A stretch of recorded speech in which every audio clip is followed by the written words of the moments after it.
Aloha mai kako, and welcome to Inspired by Aloha, a podcast dedicated to making your day a little brighter by showcasing that inspirational people and acts of aloha surround us every day. My name is Amy. And I'm Shareen. And I'm Erin. And we are so grateful that you've chosen to spend a few minutes with us as we get ready to be Inspired by Aloha. Well, hello, everybody. And today we're doing another talk story session. Woohoo! Hello. Oh, we never talk story long time. I know. You guys ready for talk story? Always Yes. ready to talk story. Today we're going to be talking about just kind of reviewing some of the podcasts that we recently did with our Mana Wāhine. We have three amazing women who just live aloha, right? Don't you feel? And they're all different industries. They come from different backgrounds, but I kind of feel like their common thread is that they just give so much of themselves, and they like found their purpose, like they found their calling. I don't know. What do you guys think? Oh, well, that's deep. Yeah. Yeah. Okay, we never ever practice for these talk stories. So, and Erin always says something very like deep. I'm like, wow, yeah, like I didn't think about that, about finding purpose. Don't you feel like, because like when I Yeah. think, so our three ladies that we're talking about. So one of them is Pastor Abigail Eli, Woohoo. right? Yeah, she's just such a huge heart, and she's a pastor, and then she's also a founder of a nonprofit, right? And the Makaha Community Center, and just does all these wonderful projects. And then Amy, you want to tell us a little bit about Rachel? We asked Rachel to come on because, you know, Rachel designed our beautiful Inspired by Aloha logo. She's so talented. And she's young. And when we sit with Rachel, we're just like so energized when we sit with Rachel. Yeah. So we're like, we need to have Rachel on the podcast because she represents the up and coming generation. And she's just so full of energy. And her outlook on life, she's So positive. yeah, so positive. So positive. Almost like fearless, you know, for the future. Fearless for the future, Rachel. Like, That's right. yeah, yeah. Well, she was quite. She's amazing. Yeah, she is amazing. And then Shareen, we had also Christina, right? Yes, Christina, amazing. I would say professional, amazing friend with vision. Vision for her community, vision for where she works, and just the ability to embrace wherever she is and incorporate the Hawaiiana into her workplace and really feel that mana from the land, from the Hawaiian, and incorporate it all into where she works, and then also infuse that through the workplace. Right. It's like finding your passion. And when someone finds their passion, you can just tell because they talk about it so easily, right? They talk about what they do so easily. So, yeah. So, have y'all found your passion? Talking story? Yeah, I know talking stories are passion. Yeah, it's good. You know, I think I've listened to Pastor Abby's interview, I don't know how many times now. And every time I listen, something else resonates within me about her story and her experiences. But the resilience that she has to have overcome and so many things in her own life, and to, like you said, finding a passion for people. You know, and then not ever letting that passion for people die, no matter what's happening in her own life or her own personal situation. She always had that heart to give more, right? To help more. This person still has a need. I woke up today, so I'm blessed, right? So I'm going to help someone else, you know, and that to me is just amazing. The amount of faith that she has to have that foundation for her, right? That nothing that she does is without prayer and contemplation about the next step that she's going to take. Even I think she even said it. Like, some people may think that I just make these random decisions, but it's not random. It's prayerfully thought out in the steps that she takes, and sometimes it is out of the norm and out of what anybody would expect. But there's blessing, you know, and the people that receive from that giving space is, I mean, it just must be amazing, you know, to work with her, to serve with her, to be a part of her ohana, her extended ohana, her hanai ohana. And she's still so humble about everything that she does, you know. So when I think about Abby, I'm like, wow. Yeah. I mean, that's almost all you can say, right? Like, I've had people ask me before, do you think humanity is innately good or innately bad, right? And I think all three of us tend to be positive. So I do think humanity is innately, you know, good, but people like Abby confirm it or validate that for me, that she just has, her heart is, you know, your heart is not limited. It's like she has an expanding capacity to love, an expanding capacity to give aloha. Like, it doesn't deplete her, it energizes her. And I think, I don't know if that's a rare quality. Maybe it is. It's a treasured quality for sure, to find that in people. But I mean, she just has this immense capacity to be selfless and to keep giving. And it's not easy what she does, you know, and she even gets tired, but there's something in her that keeps driving her to keep doing more. And I find that very inspirational. Yeah. Yeah. I just really loved her heart. Like, she has a heart for so many, from the youngest Kiki to the oldest Kupuna. When they went to stay at Pu'uhonua o Wāhine, just the community that she was a part of, right? And she was able to see how she can help people and how the community worked together, how they were connected in helping each other. Just is her heart for others, to help others. Also that, you know, that heart that forgives and then knows that even through the forgiveness, you can still love and have that space, hold that space for other people, and know that you're going to be okay. So I really love that, what she shared with us along those lines. Yeah.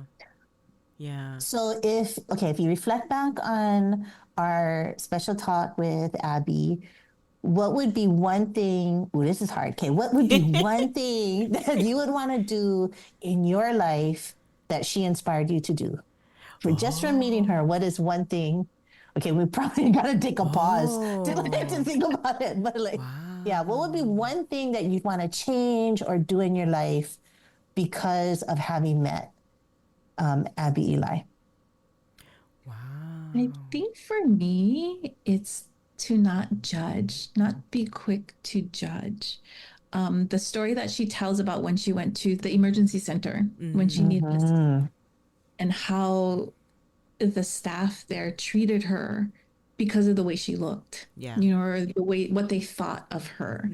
And it wasn't true, but yet, you know, they were judging her, not understanding, or not taking the time to understand she was in her circumstances, and to help her first as a human versus judging her and then going, oh yeah, then you're worthy of our care, you know. So I think the lesson in that for me is not to judge people. I mean, to be better about not judging people, meeting them where they're at, and then helping them as a human, as a person, without that judgment or that limitation because of what I think you are, but because you're a person and you're a human and you deserve respect, and for me to meet you where you're at. Yeah. Nice, Shareen. Wow. Yeah, that's good. I think for me, what I take for myself from Abby is that there's always room to give. That's a good one. You know, even when you think I don't have anything to give, you know, there's always room to give. You know, it's kind of funny in our family. My parents would always, you know, donate every time you pass the Salvation Army kettle in the holiday time. You put something in there. You know, you buy the Girl Scout cookies from the Girl Scout outside of the store because you were once a Girl Scout and, you know, went around the neighborhood selling your cookies. So, you know, we live in a time where finances are so tight for anyone. It doesn't matter how much or how little you get paid. It just feels like, especially in Hawaii, right, that we are just really stretched. And so sometimes I feel like I don't have to give. But Abby's message says there's always room to give. And it's not always financial, right? There's always room to give, whether it's the gift of your time or your aloha, right? Or a listening ear. You know, there's always room to give in some way to someone. You know, over this summer, you know, our friend group has had loss. We've lost 2 really good friends to cancer, and that has taught us all about the value of time. One of our friends, he would always say that, and this was shared at his memorial service, that, you know, it just takes a moment. It just takes a moment to say hello. It just takes a moment to say, how are you doing?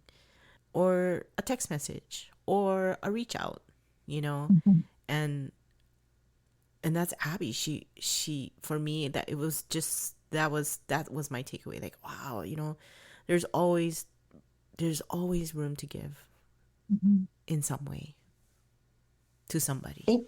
And you're naturally a giver, Amy. Like, and you too, Shareen. I mean, I think. Oh, we all are. You know, yeah. That's why we're always so biased.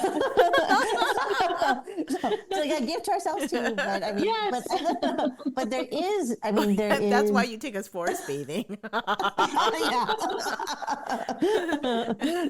And that's why Shareen gives us essential oils. That's right. So that we can take care of ourselves.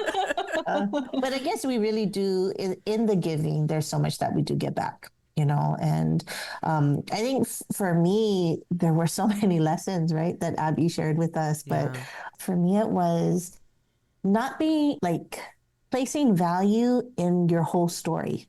So, you know, she's had some really victorious, wonderful successes, but she's also had really dark times and challenging, difficult times in her life, and not compartmentalizing, but really shining a light on all of it and saying, hey, all of this is me. And I've learned from it and I've grown from it. And so I think, and maybe it's because of where I am in my life or what, but I think really embracing all aspects of myself and not being afraid of who that person is, but just celebrating the bumps and the bruises and the scrapes, you know, that's a good thing. And that's just who we are. That makes up who I am. So I think that was a nice lesson. To see her do that in her life was very validating, I think, for me. So yeah, she's a great lady. Yeah. That's a good point, because I think, well, I don't know, maybe I speak for myself, but a lot of us compartmentalize.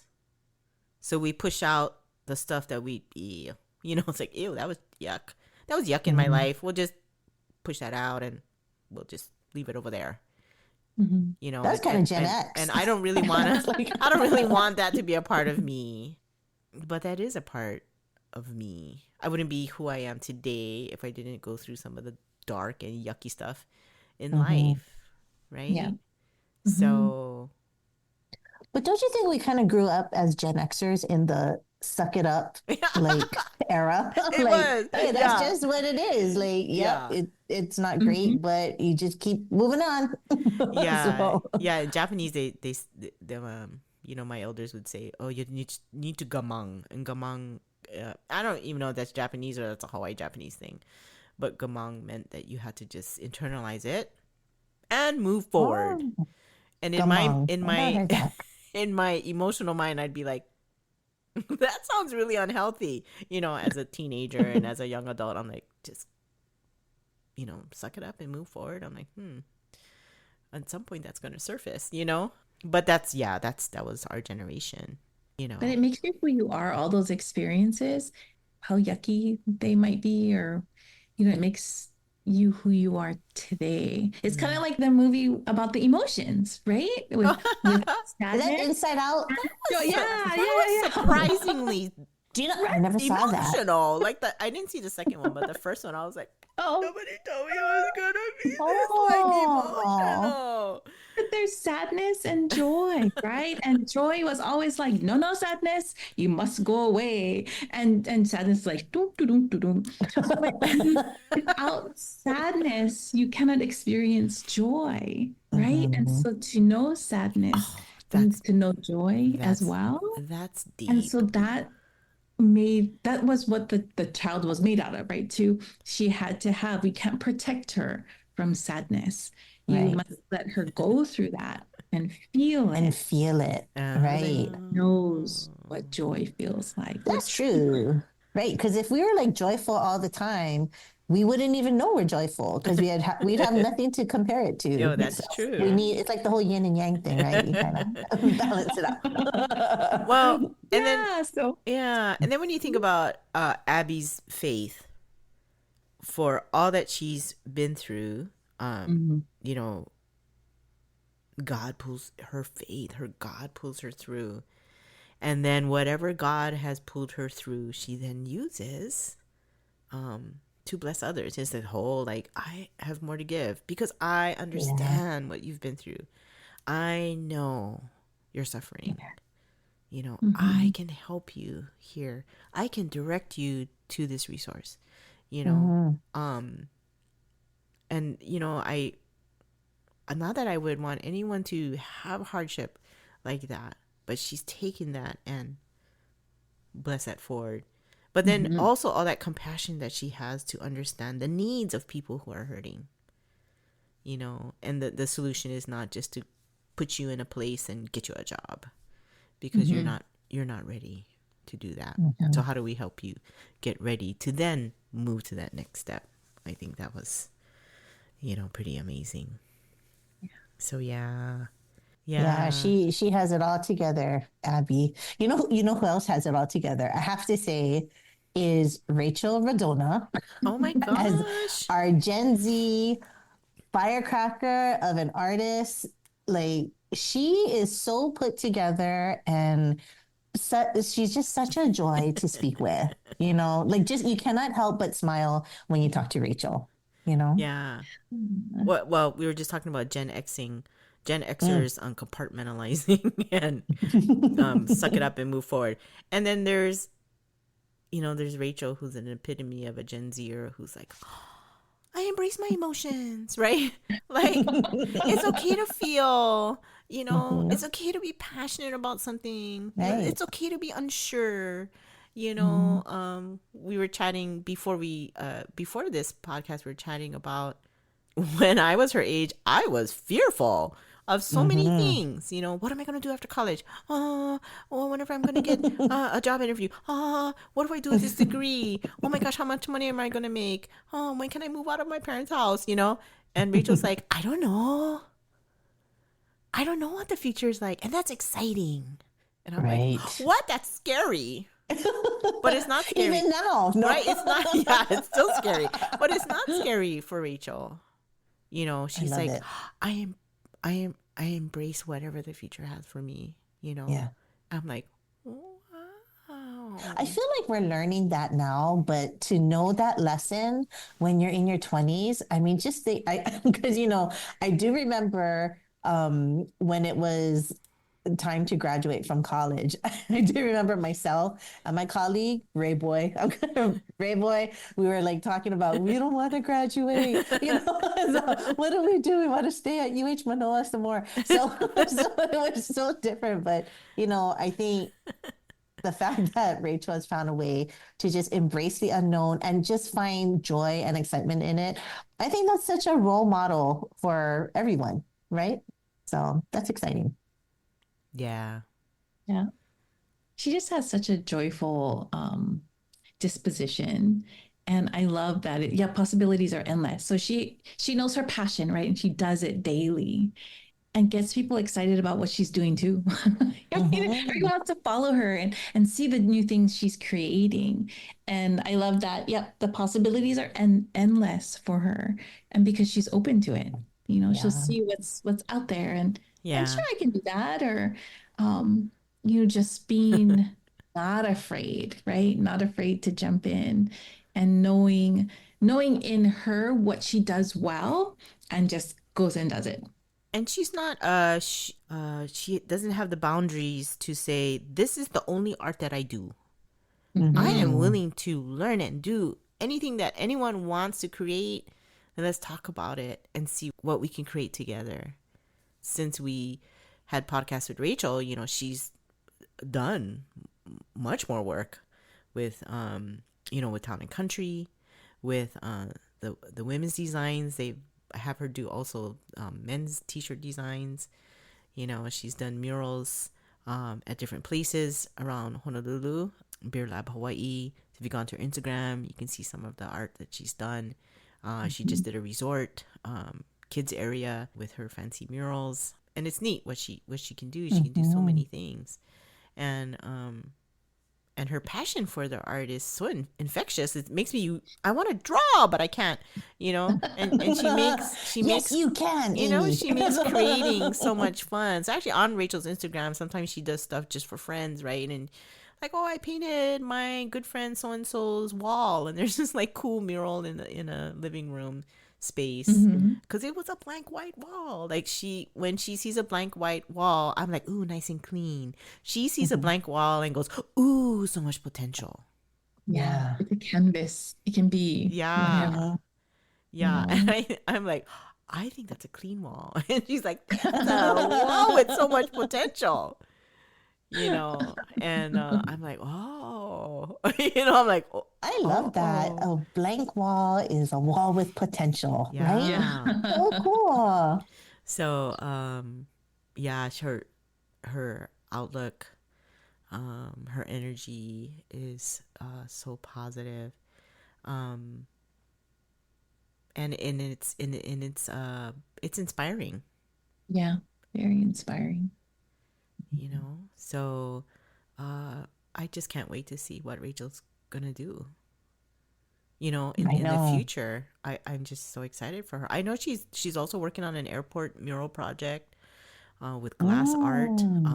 I don't know when that's gonna happen. Of course, we kind of giggle about that because it's a government project. So, but it'll eventually get done, and one day we'll go there and we'll go look at it. So will that be painting too, or you said a glass project? So she designed. I think it was an ocean theme kind of design. And her design is being put into a glass media. And so she's working with a glass artist. So the glass artist takes her design and then puts it into the glass media to create this wall-sized glass mural that's going to go in some terminal at the airport. And she said that's been fun because, you know, he's an artist too. But then I guess they have a consultant, right, who tells Rachel that, but this is your design. So if the way that the media artist is putting it together isn't what you envisioned the design to be, you have to say something. You know, and then she goes, oh, so that was learning, you know, because I feel like, oh, that's nice, you know. Oh, but wait, no, you're right. It's changed the design, you know, element that I want, the intent. Yeah. So, yeah, I just always feel so happy when I see Rachel. You know? And she always looks so, like when you go to her Instagram or something, you see her actually painting. She looks so happy, you know. She's in her element. Like you said, right? Passion. Like you can see that she really, really enjoys it. Yeah, you know. Do you folks like art? Do you like to do art? Oh, that's right, Shareen. You're very crafty. Yeah. Yes. What kind of art do you like to do, Shareen? You do a lot. She's so crafty. So we do like card making and jewelry making, those kind of things. She is Mrs. Bailey's daughter. Yeah. How about you, Amy? Do you do art? Well, off recording, we were talking about painting. Yeah, like sipping paint or whatever. And, oh, my pictures are just horrible. But no, I appreciate art, but I can't draw.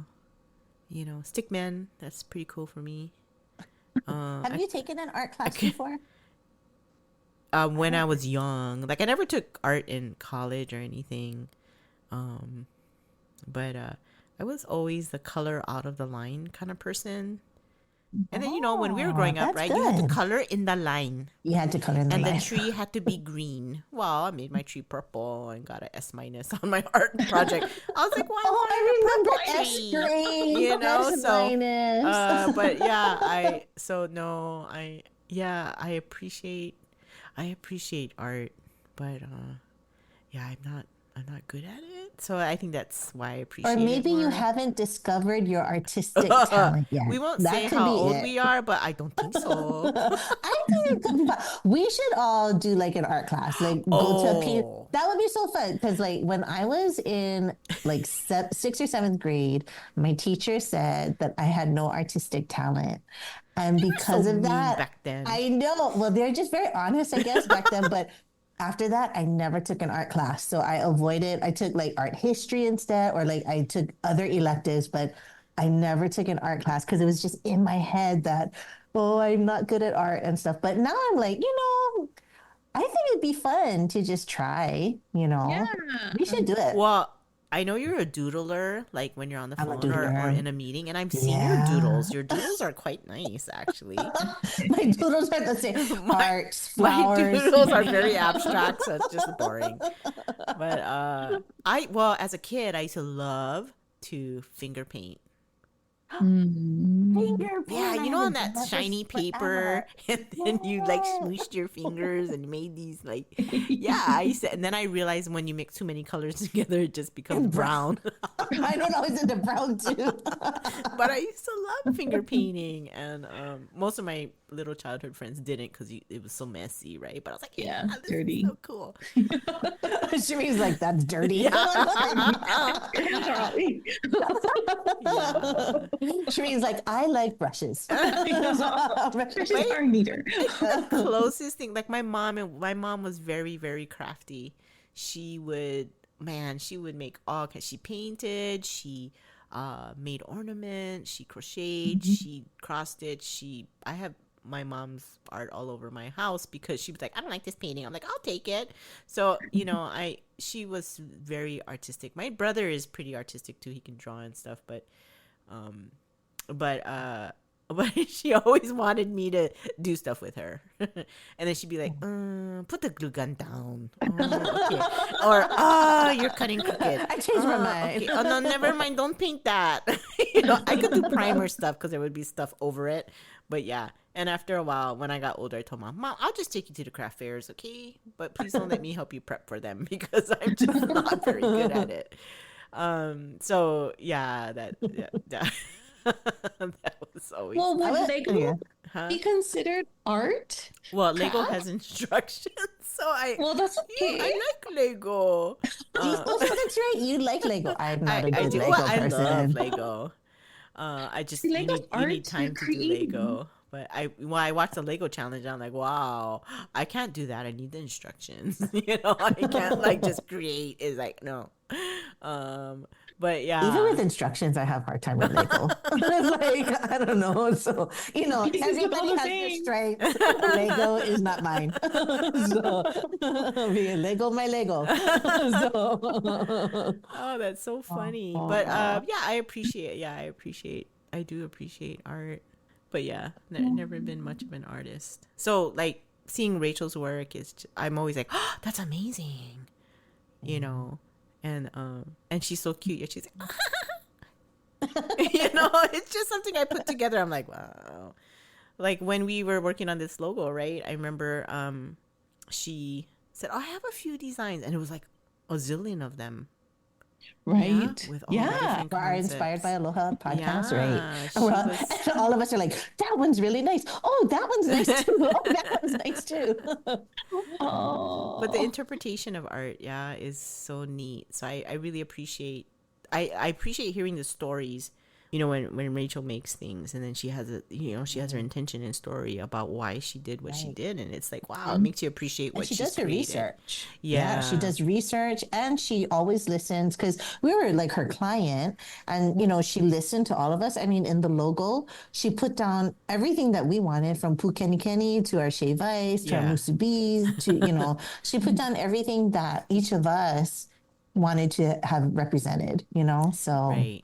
Yeah, she did a great job. Yeah, she's a fantastic listener, Mm-hmm, putting her mm-hmm. artistic skill into what the client wants to see, you Yeah. know, and then offering some interpretation if she has a great artist idea, which I think is really Mm-hmm, cool, mm-hmm. you know. Yeah. So, but you know, what I like about Rachel is she also, because she's so free spirited, right? So like Mm-hmm. me in my my adult business mindset, Rachel, you need to like have a website, and then you need to have like just a art page, and then you need to have a portfolio. And she's like, yeah, okay. You know, and I'm like, okay, never mind. I have my Instagram. I'm like, yeah, but your Instagram also has other things. She goes, oh, I know, but yeah, I'll get around to it eventually. But she's an Well, artist. she's still in school, right? too. I mean, it's pretty, yeah. Yeah, and she's also an artist, right? So it's like, oh, it's okay, you know. Free spirit. Yeah, which is so cool, right? I think that's just yeah. And I think what I like about the Gen Zs, right? These 20-something-year-olds are the transparency that they have. Rachel's very, very open, you know, very open-minded, very open to share. You know what? You don't have hidden messages. I don't find hidden messages in this generation, Right. really. You know, even the students that we have that are from other countries, they're just like, it's that generation. I wonder why that is. I think Rachel talked about that in her interview about how willing they are to share, and I like that. So, like when we were young and in school, right? If they said, "Did you do your assignment?" we'd have a really good story. Oh yeah, I started on it, and then there'd just be this like creative writing story that went all about why the assignment wasn't quite done on the deadline.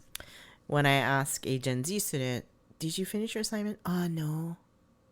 I'm like, oh, that's it, right? There's no story. It's just like, "Oh, no, I was playing video games last night." I'm like, well, that was just very honest, right? And I'm like, Well, maybe oh. you create that atmosphere where they can be very honest with you, Amy. I don't think so. Sometimes they're just like, what? There wasn't even a story there. But then sometimes there is story, and then it's like, oh, I don't need to know all of that information. But you know, so willing to That's the share. transparency Right? part. That whole yeah. Like we would not share so much with, you know, our kumu, but they share a lot. Yeah. So, but yeah. So Rachel's, I think she's inspiring, and I hope she's inspired any young person that listens to our podcast. Oh yeah, You for know? sure. Yeah. I think she'll inspire anyone, regardless of their age, who listens. So she just has a lot to give. And and then our next person that we talked with was Christina Gabriel. You know, another local girl, done good, right? Just moved her way go up the Chargers! corporate ladder. Pro City. Pro City Chargers, right? Yeah. So, and I mean, just the fact that Christina, well, we've all known her for so long because we went to college with her. But even back then, when we were in college, we were talking about this earlier, Christina always had a presence about her. Like if there was anyone that we thought was going to make it to the top, we're like, yeah, Christina will. Christina will make it to the top. And she has. And like, she just continues. I mean, she is Mana Wāhine, that one. I mean, she just knows how to lead. And I think what impressed me, especially this time around when we were talking with her, is that, you know, she's been in the travel industry, like 25, 30 years? Yeah. Maybe 30 years now, right?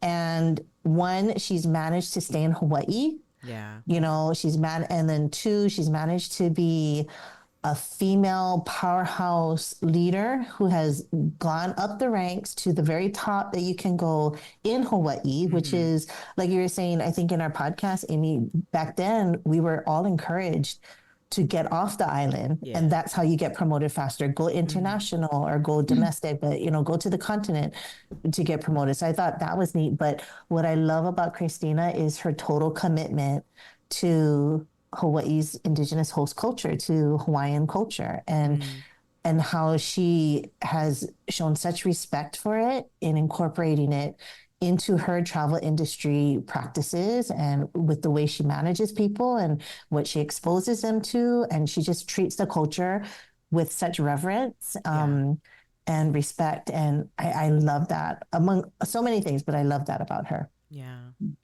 When you talk about being passionate and having passion for what you do, she has a passion for the industry. Even in her vacation time, like she mentioned, they travel. They travel to experience hospitality in different places around the world. And she is a leader. And there are some people that you can develop your leadership skill, but I think she always had that in her. I feel like she had it. Yeah. Because when we were playing pranks around the dorm, she would not participate. I always invite her. What's this weed playing pranks? I don't know. I was just looking at old pictures, We were pranked on. Yeah, just looking at old pictures, because of our two friends thing. And I was like, oh, look. Oh, Erin. Oh, I got Erin to participate in that. Yeah. You're very, you know what? Back then, you could have been an influencer. You're very influential, Amy. Oh, my God. I would have been kicked out of school. I mean, can you imagine if we had social media back then in college? I'm so glad we don't. We Me actually have formal photos that'll never go on social media. But, we have secrets. Yeah, and that was before security cameras too. Oh wait, I shouldn't be saying all those things. Oh, but that was so long ago, and the building's been renovated since then. But I mean, just yeah. But Christina, I gotta study, or like, oh, we're gonna go and do this prank on so and so. What? No, I'm like, all right. But even when we worked together in, we kind of, either I followed her or she followed me, or we were kind of in different places. We were at the Ihilani at the same time, but in different divisions. But I was always the silly one, right? She was always smart, right? I'd be like, oh, how does your labor look this week? Oh, I don't know. Everybody seems to be very busy. She'd be like, what? No, you have to look at your financials. I'm like, oh, you mean the actual number? Oh, I don't know. I have to go look it up. Right? Everybody looks busy. Everybody looks busy. She would just look at me like, oh my, Amy. I'm like, oh, sorry. But I could always make her laugh. That was for sure. But yeah. So, we were kind of opposite styles in the way that we managed people. But she was always super effective. Sometimes I was just too nice and it would take longer to get things done. But she was always very efficient and effective. But there would be rare occasions where she would call and say, okay, I have a fluffy situation. And what do you think about it? Because you're fluffy, right? I'm like, oh, you're asking for my advice on a fluffy situation, That's so cute. It didn't happen very often. but yeah, so I'm just, because she's our friend and we grew up together since college, and I'm just very proud of her and her accomplishments. Do you have, and this kind of puts you on the spot, Amy, but do you have a favorite memory of you and Christina? Oh. And if you don't, then we'll go on to Shareen. Well, I do have one, and it won't get her in trouble at work because it's not a work story. But I do remember we were both not very good at math or science. And as travel industry students, you didn't have to take the chemistries and the biologies. I know some of you did, but I didn't.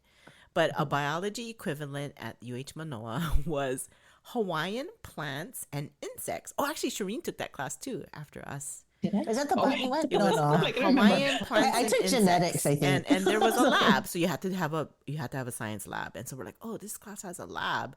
How hard is it going to be to have plants and insects? So then you had to have a laboratory experiment. And we're like, I know. Remember when we were in elementary school, we used to put the soybeans in the soil and watch the bean sprout grow? I said, and we were at that point, right, drinking a lot of coffee and trying to stay up late. I don't know how strong Taster's Choice instant coffee was, but, trying to stay up late. And then, we discovered Vivarin, those little fizzy pills that would make you feel sick after because it made you all hyper. But she goes, oh, you know how that, yeah, that like those caffeine pills make you feel kind of weird, but they really boost your thing. I wonder if it has an effect on soybean growth, right? So that was our science project. The effects of Vibrant on soybean production. And so we had the control one, which was just water and a little fertilizer. And then we had the one where we watered with vibrant water, right? It was a horrible experience, right? Like there's what was the outcome? really, I don't know. I don't know. I think I don't remember. I think the results were we stretched that. There was a little bit of quicker growth with the vibrant. But that was just hilarious because, every other day we'd be down in the courtyard looking at our plants and having that little fizzy yellow water pouring into our plants. And, it was funny. I think I have a picture of us smiling in front of our bean sprout shoots. But we didn't get an A on that. Well, I didn't get an A on that project. I don't know if she did, but I remember getting like a B- or something because it was a really lame project. But then the funny story too is that Shareen had that class also like the next year, and she did a variation of that same project. And she got an A. I was like, freaking Shareen! Like how did you? Yeah. So, but yeah. I mean, how did you get an A, Shareen? Not my most proudest moment. but those silly, like doing those silly things, like the college memories were really fun, Yeah. And that was so not Tim related. It was a science project gone wrong, and it was just and it's a memory that I still giggle about because it was so lame. So isn't it neat though, like when you think back to how we were in college, and then we've kind of grown a little. We all have like professional positions and stuff, but you still think, we're at our core, we're still the people who play pranks in Laulima, at UH Manoa. We're still kind of the same people. Yeah, I'm still GM, but you're still kind of the same person, at your heart, right? I'm still silly. Yeah. Yeah. And that I don't think that ever goes away, right? Yeah, that's just so funny. Yeah. I have less foot and mouth times nowadays, when I was in college and in my early years of work, it was just like blah, no filter. And then I'd be like, oh, getting in trouble all the time, like my boss used to pull me into the, the safe room where your banks are, and it had a camera. And she would radio to turn off the camera, please, because she would be lecturing me in the safe room about my lack of filter. So, I kind of admired Christina because she was always quite professional and in the way that she spoke, to guests. She would scream and yell in the kitchen, but she was really eloquent. I was like, ooh, I want to speak like that, but the silly comes out. So back to Christina. Yeah, I love her presence. Yeah. She's definitely an alaka'i. You can just tell when you're around her, like in her work environment, she's a leader. She's just a natural born leader. But what I love about her too is that she won't do anything, or she will do whatever she asks of her people. Like, she will, whatever is best for the property and for the customer experience. She really believes in that. So she takes care of her people, but she also is willing to go there and lend a hand if it needs to be done, and I like that about her. I think she leads by example. Yeah. When you talk about leadership, I think of in college, because we had Tim night, right? For the Tim School, and Christina was one of the leaders. Yeah, and that's right. She led that, and organized that and coordinated that. And I was fortunate to be the HR manager on that. I didn't know that. I forgot about that. So Tim Night it's that one night of the year that all the travel industry management students, they come together and they put together a gala, right? And who attended? I forget who attended, like just industry people and stuff, right? Was it a fundraiser too? It was a scholarship fundraiser, wasn't it? Yeah. Oh. Wow. So you were HR director, Shareen, and then Christina was the overall the GM or however they called it, right? Executive director. Yeah. What about you, Amy? I think Did you have a? that was after Erin and I had graduated, because we were a semester ahead of you guys. So yeah. Oh no, I was always always had the behind the scenes job. Yeah. Yeah. I just remember being entertainment. I remember dressing up in a poodle skirt. And so I did not have a leadership position in night. Not like you all. You were in a poodle skirt with me too, right? Yeah, I think there's a picture of all of us. Oh, I don't know. I remember I was in a poodle skirt. Oh I don't know what that was for. It was some kind of dance. Yeah, dance. That was my role. They don't have that anymore. It was a lot of work. I guess Dr. Cox. Yeah, Dr. Cox was the faculty advisor for that. But I just I didn't know they don't do that anymore. They don't do that anymore. And they every now and then I hear rumblings about them wanting to do it again, but that is a lot of work. It's a lot of work.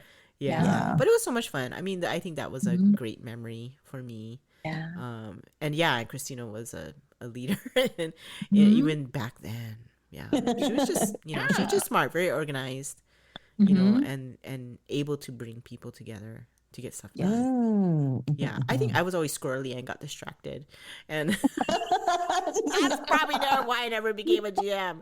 But I can't be squirrely and distracted. But so super fun. But I was thinking, at Christina's end of retirement, when she said she just wants to be a breakfast server and earn tips. Yeah. I thought that was so cute, and I can just see her doing that. Yeah. Like, at the little breakfast restaurant, just full circle, just doing what she loves. Right, still moving like 100 miles an hour. Yeah. And ordering the buses around and being bossy, but going home with a lot of dollar bills. With a lot of dollar bills. I mean, but see, isn't that so true though? Like all three of our mana wahine, they found their passion, right? Abigail's passion is rooted in her faith and it's helping people. Rachel's passion is rooted in her art, and Christina's passion is rooted in her service. And, I think that should be, if you find your passion, your life is happy and full. So here's to everyone finding their passion. Yeah, absolutely. And I hope people are inspired to do so. Yeah. Right. Well, I think that wraps it up. It's always nice to talk stories with you folks. So, and thank you to our listeners for hanging in there with us and enjoying our episodes. And find your passion. Find your passion. We're rooting for you. All right. Okay, everybody. Take care. Mahalo for joining us. Ahui ho.